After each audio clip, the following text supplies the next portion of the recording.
All right, let's talk about a matchup or two. Matt gave us one that he's worried about, or a couple he's worried about. Give me first a matchup that concerns you when it comes to the Jets and the 49ers in this game. Yeah, so I don't know if this one will come as a surprise to you or not, but for me, I look at George Kittle as the guy that I might be most worried about because the Jets, they have a great defense, but at times they have shown that they could get beat by a tight end. David Njoku at the end of the year had a really big game against them on a Thursday night game in Cleveland. And granted, like the Jets were already out of it at that point. It was a Trevor Siemian start. Like I get why the defense didn't have the best games, but if you look at the Jets corner room and their linebackers and the defensive line, that's where I'm really comfortable. But at safety, I think they really lack that true great free safety to keep up with a guy like Kittle. And I just don't think he's someone that I'd feel comfortable putting a linebacker on. And Quincy Williams, who's the better of the two cover linebackers between him and CJ Mosley, I think is going to have his hands full with McCaffrey out of the backfield. So I think Kittle could end up finding himself open at times and making some plays in this game.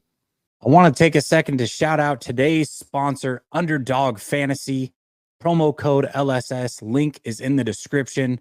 Right now, Underdog Fantasy has a promotion where if you use my promo code, you will get 50% deposit match up to $1,000 and one free pick. An example of a free pick was week 1, Travis Kelce, 1 yard gained. If you added him to any of your slips, you were an automatic winner on that pick. And you can play daily fantasy, weekly fantasy, yearly fantasy, all best ball style. Choose over unders, whatever it is that tickles your fancy.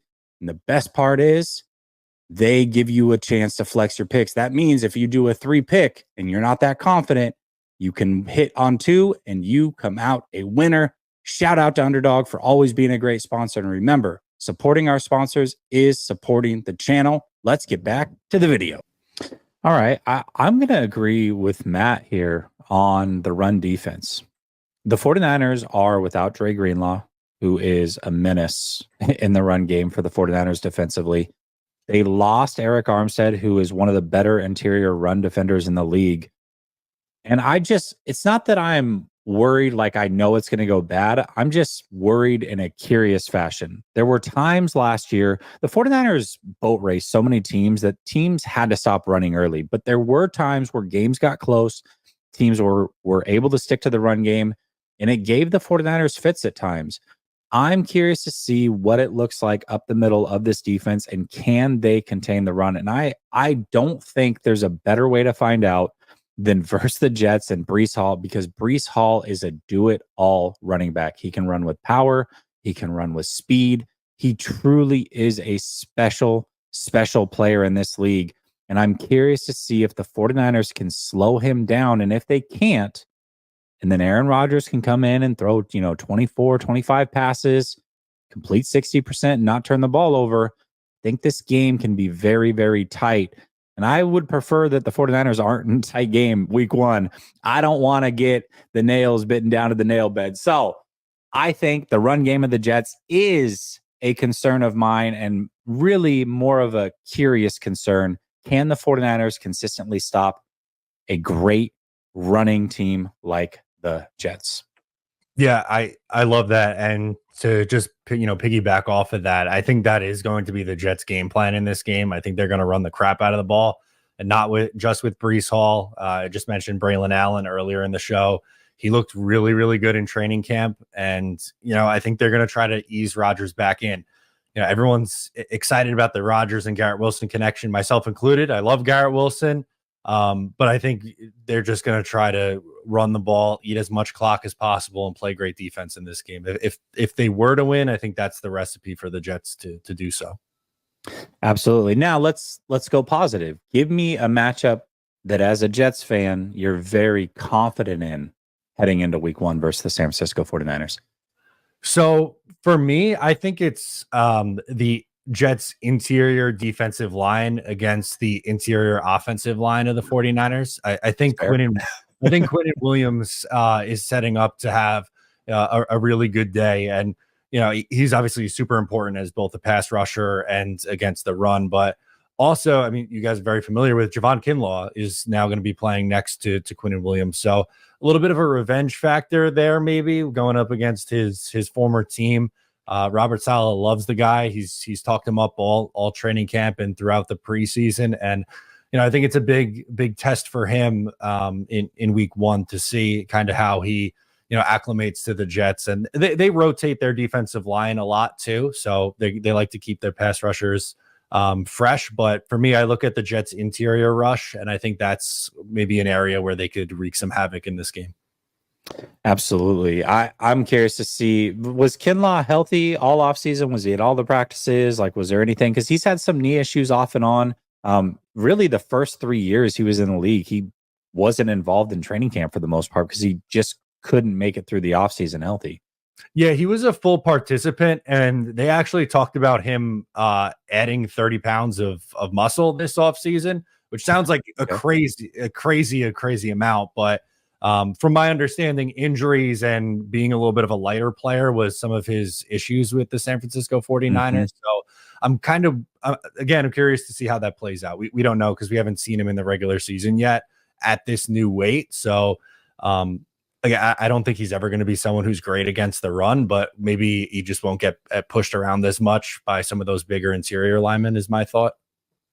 Yeah, Javon Kinlaw is interesting. I can tell you he's one of the bigger men in the league. I mean, he looks the part for sure. And that was even being lighter last year. But last year was the first time that he was able to make it through a whole training camp healthy. And you saw the benefits. And then also it was helpful for him to be a rotational player last year, helped him get through the season. I don't know about him as a starter. Now, Quinnen Williams is just so good that I feel like you can plug in any mid-level player next to him and it'll be okay. But if he was healthy again this offseason and was able to put back on the muscle the way that he looked in college, he might be able to be a difference maker for y'all. So I'm not rooting for him this game, but for the rest of the season, I really do hope he has a good season and is able to get paid again. His story it's a crazy one. I'm sure you guys have heard of it. But he's been through a lot, man. And it's hard not to root for a guy like that. So hopefully things go well for him. I'll give you a matchup that I'm confident in as a 49er fan. I think, you look at the defensive backs on this team and they're phenomenal. And the best way to avoid them is to just work up the middle with guys like George Kittle. You mentioned George Kittle. CMC is the best receiving back in the game. And then you got Juice, who little known player, he's a fullback, plays a position that's not the sexy position. And a lot of teams don't even carry fullbacks, but Juice is the best fullback in the league. Very good route runner, very good pass catcher. I think utilizing those guys in the short game, getting them matched up with the safeties and the linebackers, that is a path to success for the San Francisco 49ers. So I'll say those three versus anybody up the middle that the Jets can throw at them in coverage. I think those are matchups that I'll be looking for the 49ers to win. And I think they're going to need to win that matchup in order to win this game. Yeah, and I think the same thing. I think that's really fair. I mentioned Kittle as a potential concern. McCaffrey is so good out of the backfield. And in years gone by, I would say previous to last year, the Jets really, really struggled with backs. They got better at it last year because Quincy Williams really emerged as someone who was pretty much their go-to guy to cover out of the backfield. But McCaffrey's the best at coming out of the backfield. We're, as Jet fans, hoping that Breece Hall can maybe take that step and get close to that same level as a pass catcher out of the backfield this year. But yeah, those are two key things that I think are going to be big. And especially too, if the Jets defense is, the front four is trying to get home and maybe winning on the interior, I think Purdy's going to try to get the ball out quick. So underneath crossing patterns, things like that, I wouldn't be surprised to see at all from San Fran.